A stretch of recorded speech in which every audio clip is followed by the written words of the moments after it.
So, on Shabbos, everyone knows we're not allowed to do any malacha. We can't do any work on Shabbos. And what does work mean? Work means the 39 malachas, the 39 types of work that they did to build the Mishkan.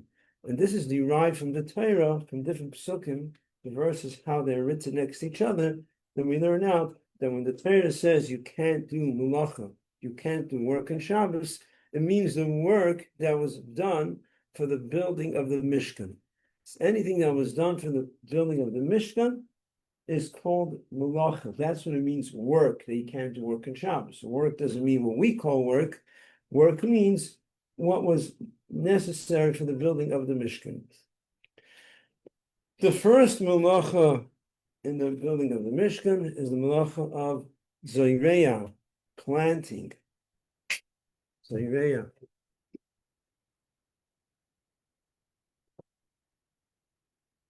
Planting. So in order to build the Mishkan, they had to do planting.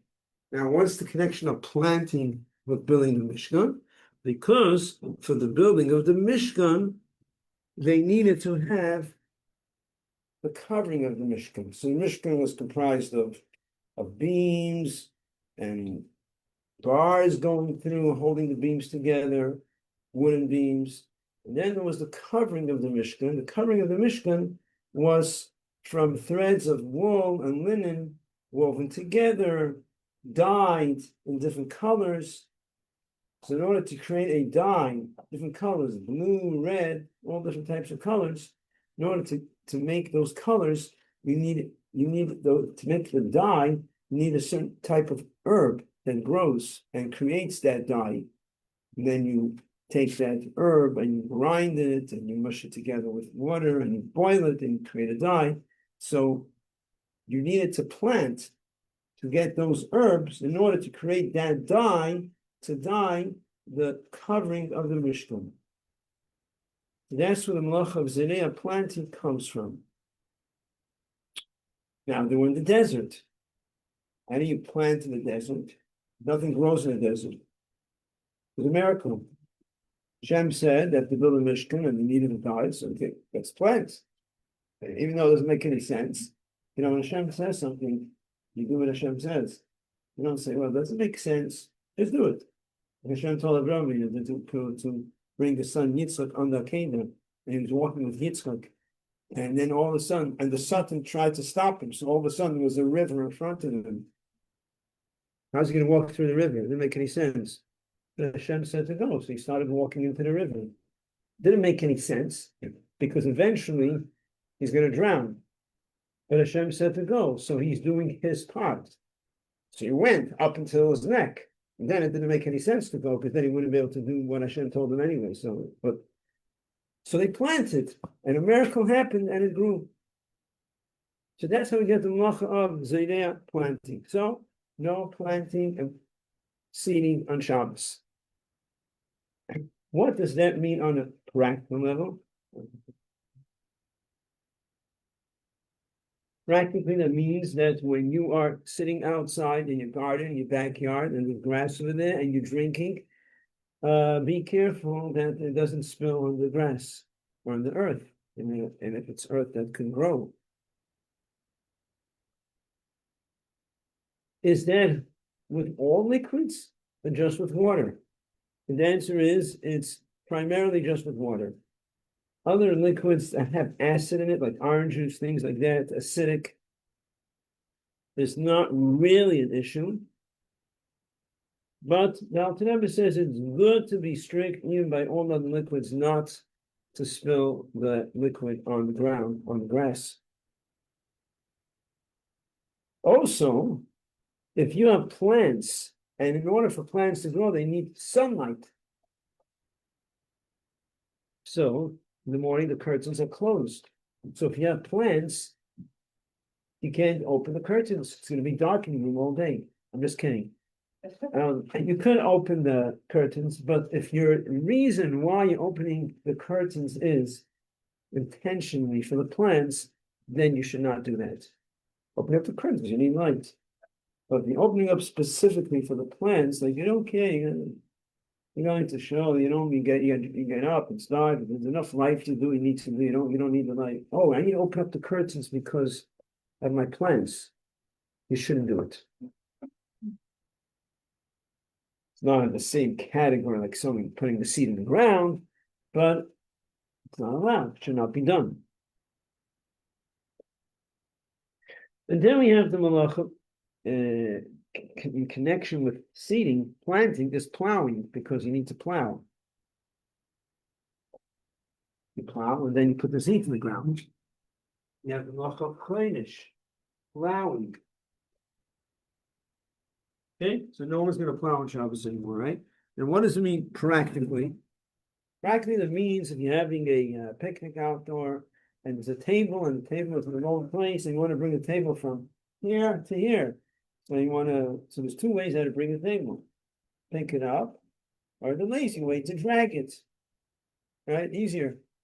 So if you drag it on the earth and it can make a groove in the ground, it's a minor form of plowing. I say minor, it's not your intention, so it's not in the same level of severity. You're not intending to plow, but you're not allowed to do that because you're making a groove in the ground. That's considered plowing. So you have to pick up the table and bring it wherever you want to bring it to. And then we come to another malacha, which is koitzer.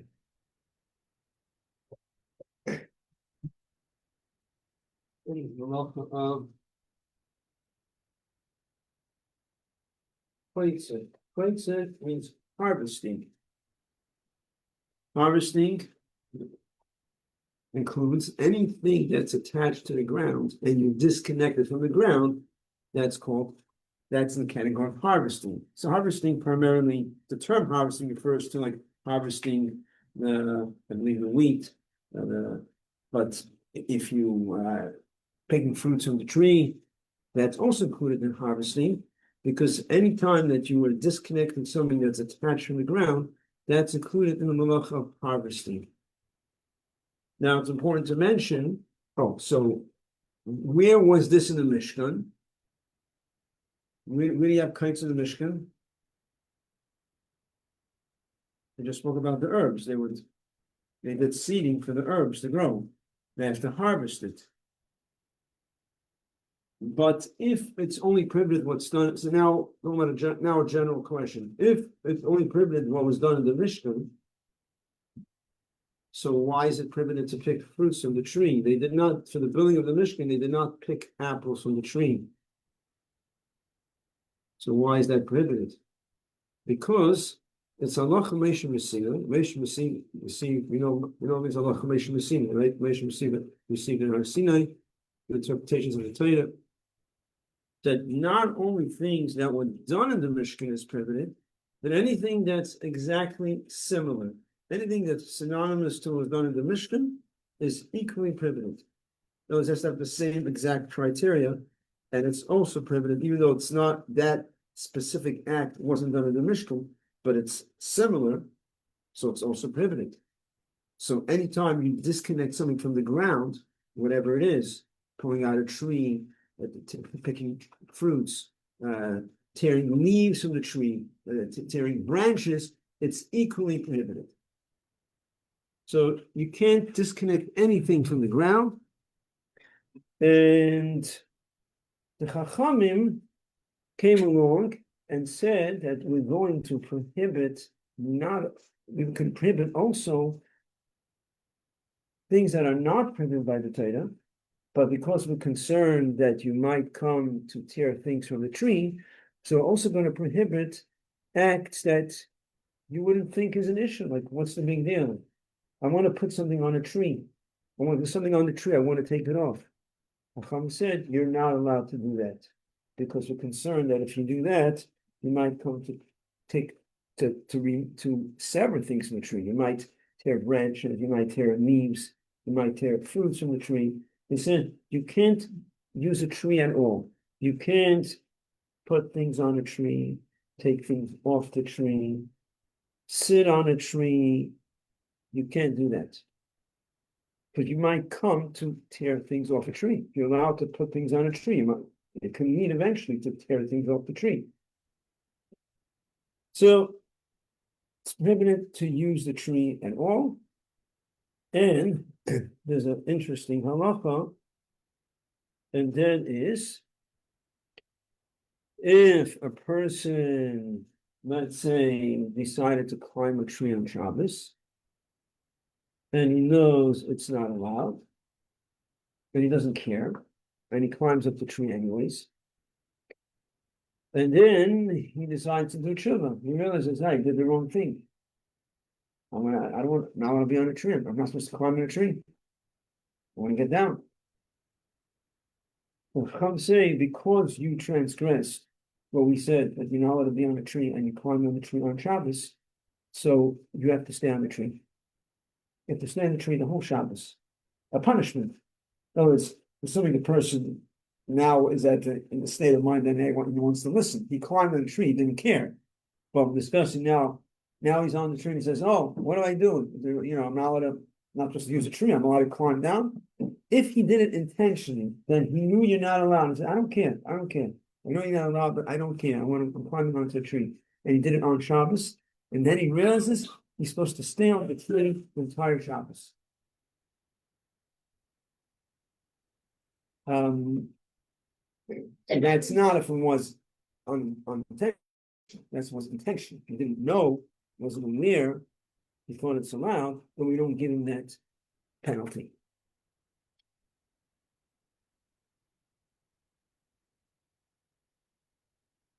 Now, there's something called Snadia Ilan. Just like the Chum said, you're not allowed to use a tree.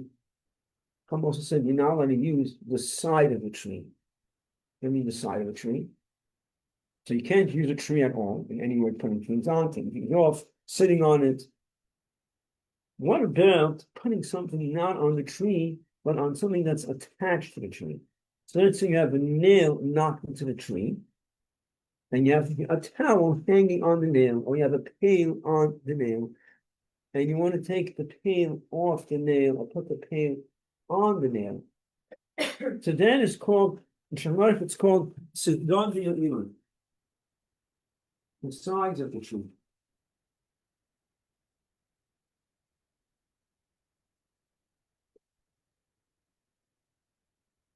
Sidon, see, Sidon, Sad means the side.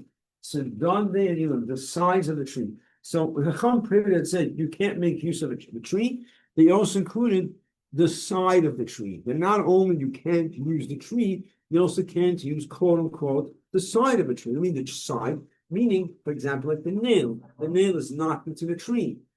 You can't use that nail that's knocked into the tree. You can't hang something on the nail. You can't take something off the nail. Now, could you put something into the pail, into the basket? There's a basket hanging on a nail. Could you put something into the basket? Anyone? We can't put something into the basket. The basket is on the nail. I'm sorry, no. Wait. So you cannot put the basket on the nail. You can't do the basket off the nail. That basket. Could you put something into the basket? Could you put something into the basket? Take something out of the basket? You can't use this. What's the side of the tree? The nail. The basket is already, it's like a step removed. That's called studding, the side of the side. It's halachic terminology. That's what, in English we say the side of the side. But that's halachic terminology that is describing the what it is. Studding, the sides of the sides. So the basket is called studding because the basket is hanging on the nail and the nail is on the tree. Chacham didn't go so far to prohibit it completely. They said the basket is okay. You could put something into the basket. If the basket was on the tree, then you can't. But the basket is on the nail. Or take the hammock. The hammock is attached to the screws coming out of the tree. So you could be on the hammock because the hammock is not attached to the tree. The hammock is attached to the screws that's screwed into the tree. So you could go into the hammock. You come out of the hammock. You can't take the hammock off the screws. You can't take the hammock and hang it onto the screws because you're using the screws. So you can't use the first thing that's coming out of the tree. You can't use you can't use the screw that's coming out of the tree to hang the basket on the screw, to hang the hammock on the screw. Or to take it off, to take the hammock off the screw, to take the basket off the screw, off the nail. But to use the hammock itself that's on the screws, to use the basket that's on the nail, you could use the basket. You can't take the basket off. Can't put it on. But to put something into the basket, take something out of the basket, you're using the basket. You're not using the nail. So that's already called studding on the sides of the sides.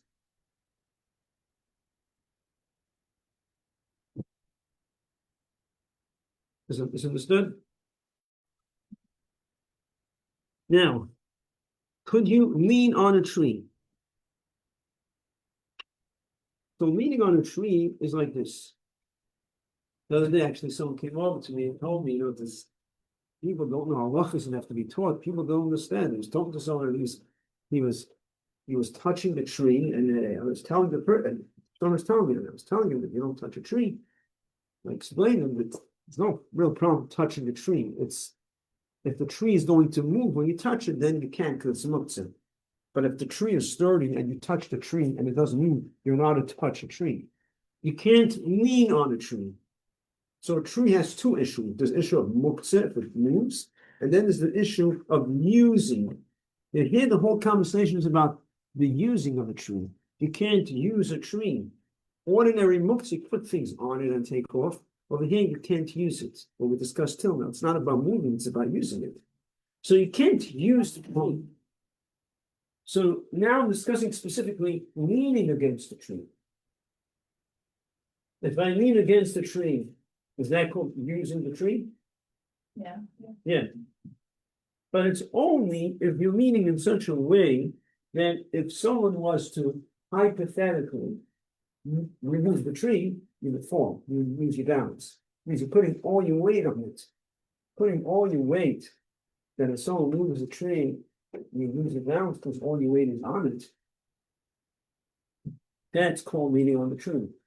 But if you're leaning on the tree in such a way that the way I'm leaning now against the wall, I'm not putting all my weight on the wall. I'm leaning against it. It's giving it a little support, but I'm not really putting all my weight. If someone finally decides to leave the wall somehow, I'm not going to fall because I'm not putting all my weight on it. So theoretically, a person is leaning against a tree like this, not putting all his weight on it, it's not an issue. But you do it, people are going to look at you and going to say, oh, you're not allowed, you are allowed, gets confused, whatever. So that's already another, something to be aware that sometimes we try to avoid things. We want to teach people, and then people say, oh, you are, I saw someone doing it. Oh, you're allowed. But yeah, but you don't know what he's doing. But halachically, the issue is when you're putting all your weight on it in such a way that you would lose your balance.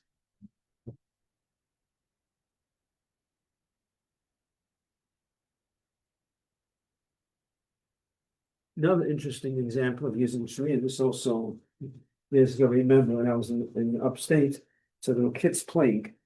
Now, in terms of kids, it's holding a discussion, educating children, you do have to tell them, you don't have to tell them, I'm not going into them, discussing the act.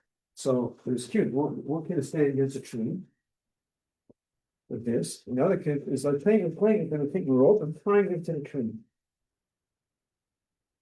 So is that allowed? No. Now the kid that's leaning against the tree wasn't putting all his weight necessarily, but the other kid was tying him around the tree, so using the tree. That's called. So it's not about meaning putting the weight on the tree. That's another form of making use out of the tree. To tie someone to a tree. In other words, if you tie If you're using the rope to tie someone to the tree, that means you're making use of the tree. So that can't be done. So even though the tying it, it's not going to be a real knot. There's different knots you could make on Shabbos. If it's temporary, it's not too strong, whatever, but they're using the tree. It's not allowed.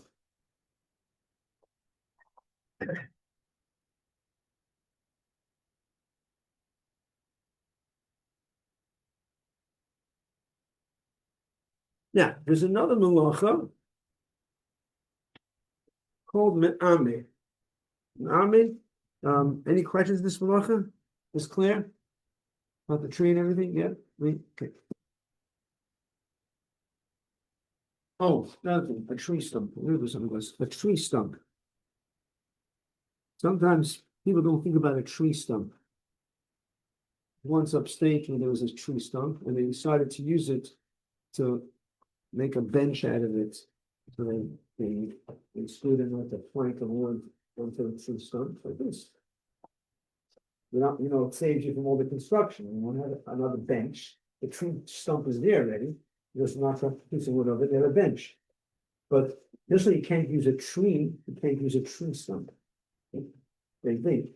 If it's 9 inches high, 9.6 to be exact, then you can't use it. It's included in the decree of using trees. There are opinions that say that if it's dead, the roots are dead, then it's okay. The Alter Rebbe doesn't mention anything about it. If it's dead, if it's not dead, so I'm not sure what the Alter Rebbe holds, but definitely be a good idea to be strict not to use a tree stump at all. Okay. Now, there's the malacha of me'ame, gathering. In the 39 malachas, so you have planting, plowing, then you have harvesting. When you harvest, or in general, anything that you pick from the tree, many times what people do is they're picking. And what do? They're holding in the hand or in the basket. Sometimes you climb up a tree very high and you're throwing things down and you have stuff all over the place. And then you go and you gather it all together. That's one of the malachas in what's done on a farm, things that are growing. So therefore, this is also one of the 39 malachas of Mishkan, because that's what they would do also. After they would harvest, there was things all over the place, all over the floor, all over the ground, and then they would gather it together. So if you, let's say, living on a farm, or let's say you have an apple tree, whatever, and you're going outside on Shabbos, and there's apples all over the place. They fell off, or you picked it, whatever, it's still there. Now you want to gather it all together. That's prohibited by the Torah. That's in Malachim. That's prohibited by the Torah, even though there's an Erev, there's no carrying, and it's not even muktzah. Apples that fall for tree on Shabbos are muktzah.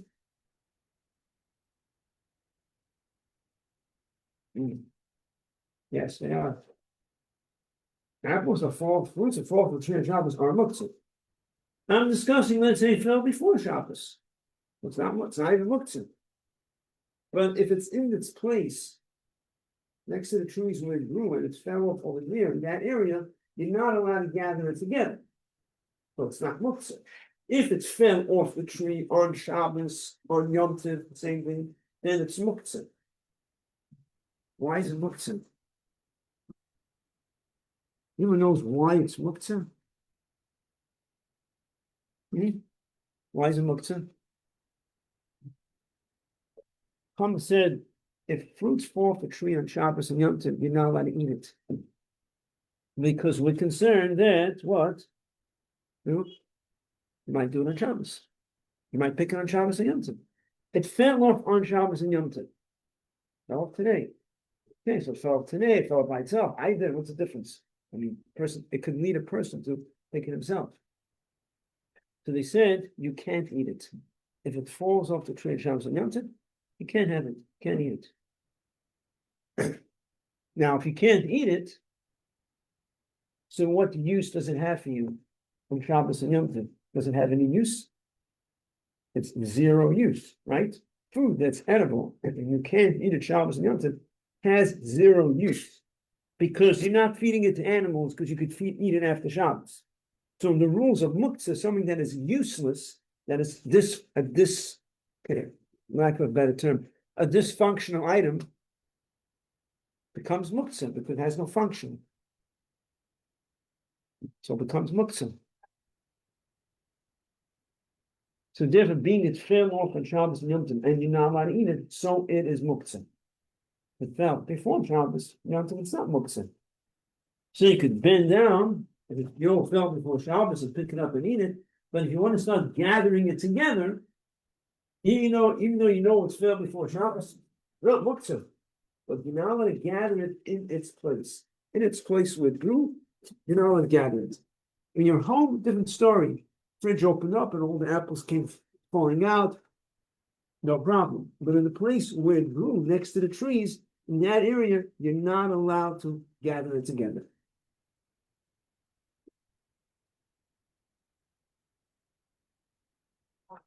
Yes. You said that you're not allowed to gather. We're talking about foods that fell not on Shabbos or on Shabbos. Who hasn't answered that question? No. Anyone's not on Shabbos. Because if it fell on Shabbos, then it's muktzah. And you can't even pick up one fruit. Fell before Shabbos, it's not muktzah. You can pick up a fruit and eat it, not before Shabbos. Now you want to gather it all together? No, that you're not allowed. Yeah. Verse 16, please write it down. Right down. What am I writing down? Gathering. Oh, right. Okay, thank you. I should have written it down. And does gathering also only apply to fruits and things that grew, or like regular things Like what? like bread on the table? No, Or is only that things that grow. Things that grow. There is an opinion that says that even if it's not in the place where it grew, but if you're actually attaching it together, let's say you have string and you have dried figs, they make a hole through the figs, and you're putting the string through and stringing it together, that's also included, because even though it's not in the place where it grew, but here you're actually sticking it together.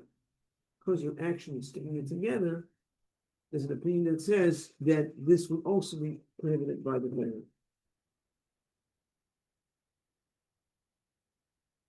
Or just either with string or just sticking it together.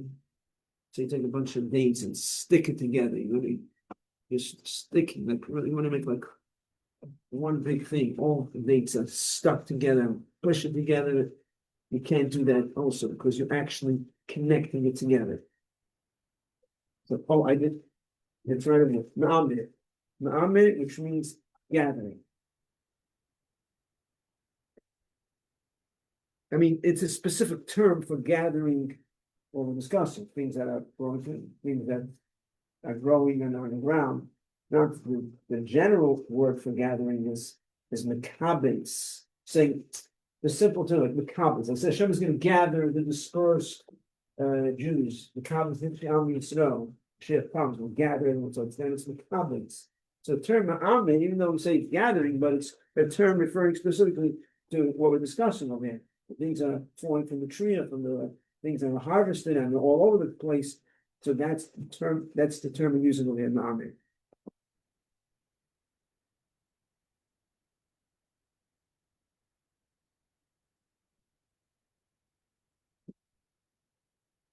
Okay. So, any other questions? Now, the Chachamim also prohibited, more to it. So the Chachamim also prohibited us to make use of animals, just like we're not allowed to make use of a tree because you might tear things off the tree.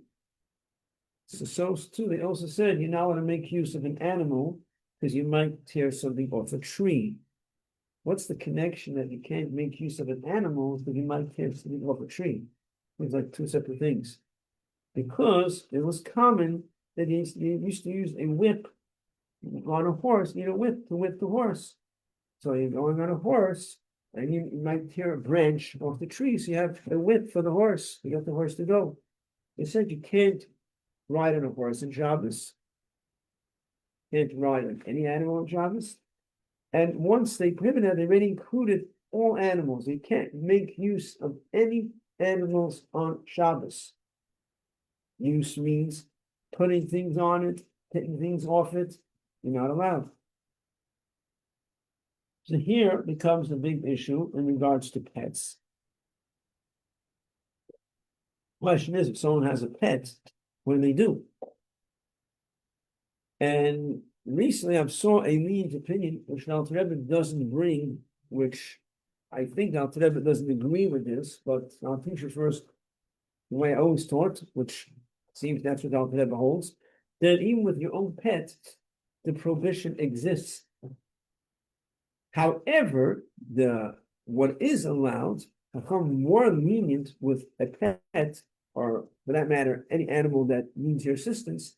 They're going to be lenient, and even though you're not allowed to make use out of it, and it's muktzah, you're not allowed to move it, but if you're moving it in a non-complete way, meaning a partial way, you're moving it partially, then it's allowed if it's necessary for the animal. The animal requires your assistance, you're allowed to move it partially. Now, what does it mean partially? Well, by animals, because they're pliable, there's such a concept of moving it partially. It doesn't apply, it just happens to be that anything else it doesn't apply to. There's no such thing as moving, I'm going to move the staka pushka partially. It doesn't make any sense, right? Right? Following? But animals, it does make, because they're pliable, so animal could be stationary in its place, and I could be grabbing it and rubbing it and massaging it, whatever the animals need, and the animal is in its place. You didn't move the animal completely out of its place. So they allow you to move the animal, but not completely. But so there's no way, according to halacha, to the best of my knowledge, at least, that even your own pet, you're allowed to pick up. I've seen an opinion they bring in there. Moshe Feinstein recently, I've seen it that he says if it's your own pet, you're allowed because it's not muktzah, it's not removed from your mind because it's yours. Alter Rebbe doesn't bring it, so I can't say. I don't know. To me, it seems that Alter Rebbe does not agree with it. But again, I don't know. Maybe there are some rabbanim that will say that it's okay, but I've never heard this before. Because Alter Rebbe says even a bird that you can use to entertain a child, which can imply that you own it, most probably. In any case, now it seems that it's not allowed. So if the pet is on you, massage it, you could push it. Let's say you need to get it to go, so you could push it, because that's also a partial movement. Because the animal has it's not like a piece of wood. Animal is putting pressure on its legs. When you're pushing it, that's also considered a partial movement. You're getting the animal to go. So if it's for the need of the animal, then you're allowed to do that. Otherwise, according to Alter Rebbe, it's very strict. The animal is in a serious situation. You're not allowed. With a non-Jew, it's a different story. They're lenient if the animal needs assistance, the animal is hurt, but otherwise, the Alter Rebbe is very strict about animals.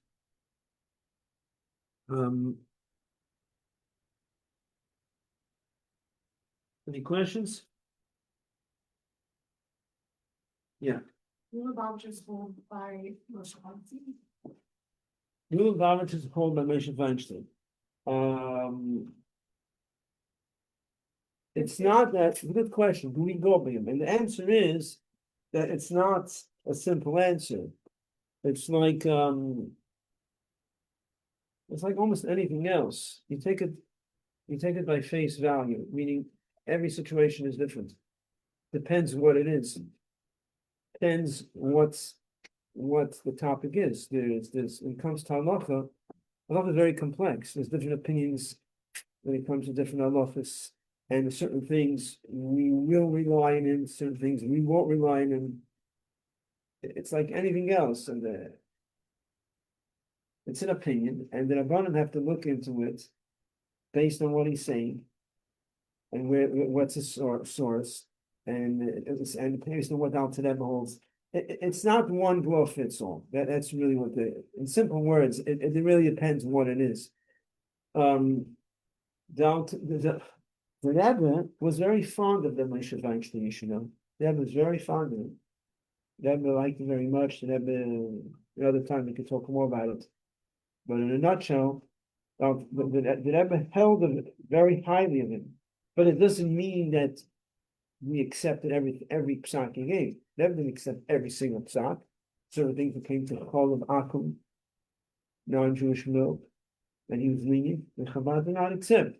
Doesn't mean we say he's wrong, we didn't accept it. But he was considered a very big authority. The Rebbe used to send people to him sometimes. So in certain situations, when it came to complicated situations, issues of marriage, they're very complex and very sensitive, which could affect people for life in certain situations, comes to divorce, things like that. There's a story that someone rolled into the Rebbe and he had a problem, and he told the Rebbe his issue, and then I told the Rebbe that he went to the Rav, and the Rav said this, and what should he do? So the Rebbe responded, why don't you go speak to Rabbi Moshe Feinstein? Because Rabbi Moshe Feinstein was a great authority, and the Rebbe felt that he would be able to help him in this situation to find a source in Torah to help him out. So he's an accepted authority. It doesn't mean we have to accept everything that he says. And especially if we know that the Rebbe says different, then we go with the Rebbe is our authority, the Rebbe. So if he says psak that Al Rebbe clearly says different, then for sure we're not going to accept what he's saying.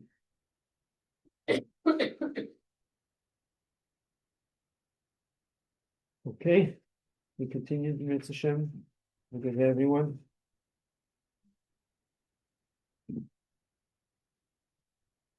Any other questions you can ask? Let me close this.